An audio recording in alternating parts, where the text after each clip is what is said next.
कोई जमाने में भारत में हिंदुओं के 7 अति महान और पवित्र नगर हुआ करते थे, जहां हिंदू शाही ध्वज लहराया जाता था। इन्हीं 7 पवित्र नगरों में से एक नगर है उड़ीसा राज्य का पुरी, जहां विराजमान है जगन्नाथ स्वामी। आज का उड़ीसा प्राचीन काल में उत्कल प्रदेश के नाम से जाना जाता था।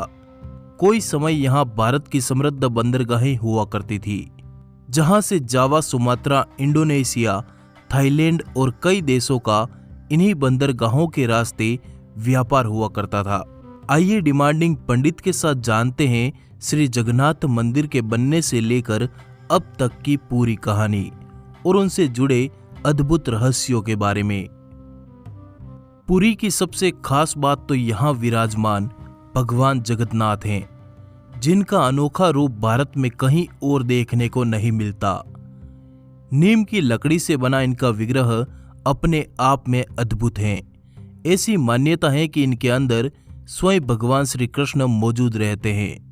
जगन्नाथ मंदिर के शिखर पर लहराता हुआ झंडा हमेशा हवा के विपरीत दिशा में ही लहराता है। जगन्नाथपुरी के तीर्थ में आप किसी भी जगह से मंदिर के शिखर पर देखोगे तो मंदिर के ऊपर लगा सुदर्शन चक्र हमेशा आपको सामने ही दिखाई देगा। अब आप देखिए स्वामी जगन्नाथ जी का महाप्रसाद। मंदिर में प्रसाद बनाने के लिए हमेशा 7 बर्तन एक दूसरे के ऊपर रखे जाते हैं और प्रसाद लकड़ी जलाकर पकाया जाता है, लेकिन सबसे ऊपर के बर्तन का प्रसाद सबसे पहले पकता है। अगर आप पुरी धाम की यात्रा पर हो तो देखिएगा मंदिर के मुख्य गुंबद की छाया कभी भी किसी भी समय जमीन पर नहीं पड़ती। जगन्नाथपुरी के मंदिर में कुछ हजार लोगों से लेकर 20 लाख लोग भोजन करते हैं, फिर भी अन्न की कमी कभी नहीं पड़ती।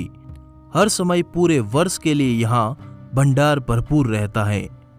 हमने ज्यादातर मंदिरों के शिखर पर पक्षी बैठे और उड़ते देखे होंगे, पर जगन्नाथ मंदिर की यह बात आपको चौंका देगी कि इसके ऊपर से कोई पक्षी गुजरता तक नहीं। एक पुजारी मंदिर के 45 मंजिला शिखर पर स्थित झंडे को रोज बदलता है। ऐसी मान्यता है कि अगर एक दिन भी झंडा नहीं बदला गया तो मंदिर 18 सालों के लिए बंद हो जाएगा। जगन्नाथपुरी मंदिर का रसोईघर दुनिया का सबसे बड़ा रसोईघर है। विशाल रसोईघर में भगवान जगन्नाथ को चढ़ाने वाले महाप्रसाद को बनाने में 500 रसोइये और 300 सहयोगी काम करते हैं।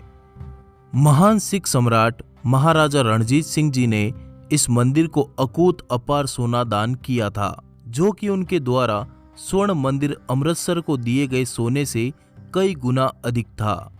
उन्होंने अपने अंतिम दिनों में यह वसीयत भी लिखवाई कि विश्व का प्रसिद्ध कोहिनूर हीरा, जो कि विश्व में सबसे मूल्यवान और सबसे बड़ा हीरा है, को इस मंदिर को दान कर दिया जाए। लेकिन यह संभव ना हो सका, क्योंकि उस समय तक अंग्रेजों ने पंजाब पर अपना अधिकार जमा लिया था और उनकी सभी शाही संपत्ति जब्त कर ली गई थी, वरना आज कोहिनूर हीरा भगवान जगन्नाथ के मुकुट की शान होता। आप पूरी धाम के सिंह द्वार में प्रवेश करोगे तो आप मंदिर के बाहर समुद्र की लहरों की आवाज नहीं सुन पाएंगी, पर कदम भर बाहर आते ही लहरों का संगीत कानों में पड़ने लगता है। आषाढ़ माह में भगवान रथ पर सवार होकर अपनी मौसी रानी गुंडीचा के घर जाते हैं। यह रथ यात्रा 5 किलोमीटर में फैले पुरुषोत्तम क्षेत्र में ही होती है। रानी गुंडीचा भगवान जगन्नाथ के परम भक्त राजा इंद्रद्युम्न की पत्नी थी, इसलिए रानी को भगवान जगन्नाथ की मौसी भी कहा जाता है। अपनी मौसी के घर भगवान 8 दिन रहते हैं। भगवान की रथ यात्रा के दौरान पुरी के गजपति महाराज सोने की झाड़ू बुहारते हुए चलते हैं, जिसे छेरा पेररन कहते हैं। इस मंदिर में गैर भारतीय धर्म के लोगों का प्रवेश प्रतिबंधित है। माना जाता है कि यह प्रतिबंध कई विदेशियों द्वारा मंदिर और निकटवर्ती क्षेत्रों में घुसपैठ और हमलों के कारण लगाए गए हैं।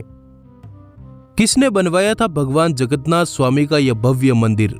वैसे तो इस मंदिर के प्रमाण महाभारत काल में भी मिलते हैं, पर मालवा के राजा इंद्रद्युम्न थे, जिनके पिता का नाम भारत था। एक रात राजा इंद्रद्युम्न के स्वप्न में भगवान विष्णु पधारे और उन्होंने कहा कि नीलांचल पर्वत की गुफा में मेरी एक मूर्ति है, उसे नील माधव कहते हैं। तुम एक मंदिर बनवाकर उसमें मेरी यह मूर्ति स्थापित कर दो। राजा ने अपने सेवकों को नीलांचल पर्वत की खोज में भेजा। तब यह मूर्ति सबर कबीले के लोगों के पास मिली, जो भगवान नील माधव के परम भक्त थे। सबर कबीले के सरदार विश्ववसु अपने देव की मूर्ति हमेशा छुपा कर रखते थे। राजा के सैनिकों ने किसी तरह भगवान की मूर्ति चुरा कर राजा को सौंप दी, पर पीछे सबर कबीले का सरदार विश्ववसु विलाप करने लगे। अंत में भगवान विष्णु ने राजा को कहा कि मैं मेरे भक्त को दुखी करके मंदिर में नहीं रह सकता, पर तुम मंदिर बनवाओ, मैं एक दिन मंदिर में जरूर प्रवेश करूंगा।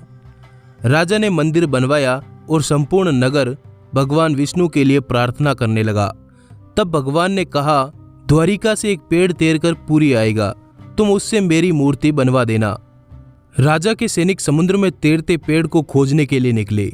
राजा के सैनिकों ने पेड़ तो खोज लिया, पर पेड़ उठाने में सब असमर्थ थे। अंत में सबर कबीले के सरदार विश्ववसु को बुलाया गया, जिसने अकेले पेड़ को उठाकर राजा के सामने रख दिया। अब बारी थी उस पेड़ से भगवान की मूर्ति बनाने की। दूर देशों के बेहतरीन कारीगर बुलाए गए, पर उस पेड़ पर कोई खरोच तक नहीं लगा पाया। तब तीनों लोकों के कुशल कारीगर भगवान विश्वकर्मा एक बुड्ढे का वेश धरकर नगर में पधारे। उन्होंने राजा को कहा कि वे नील माधव की मूर्ति बना सकते हैं, लेकिन साथ ही उन्होंने अपनी एक शर्त भी रखी कि वे 21 दिन में मूर्ति बनाएंगे और अकेले में बनाएंगे। कोई उनको मूर्ति बनाते हुए नहीं देख सकता। उनकी यह शर्त मान ली गई। लोगों को बंद कमरे से आरी छेनी हथौड़ी की आवाजें आती रही। एक दिन राजा इंद्रद्युम्न की रानी गुंडीचा अपने को रोक नहीं पाई। वह दरवाजे के पास गई तो उसे कोई आवाज सुनाई नहीं दे रही थी। वह घबरा गई। उसे लगा कि बुढ़ा कारीगर मर गया। उसने राजा को इसकी सूचना दी कि अंदर से कोई आवाज नहीं आ रही। राजा ने सभी शर्तों और चेतावनियों को दरकिनार करते हुए कमरे का दरवाजा खोलने का आदेश दिया। जैसे ही कमरा खोला गया तो बुढ़ा व्यक्ति गायब था और उसमें 3 अधूरी मूर्तियां पड़ी मिली। भगवान नीलमाधव और उनके भाई के छोटे छोटे हाथ बने थे, लेकिन उनकी टांगे नहीं थी, जबकि सुभद्रा के हाथ पांव अभी बनाने बाकी थे।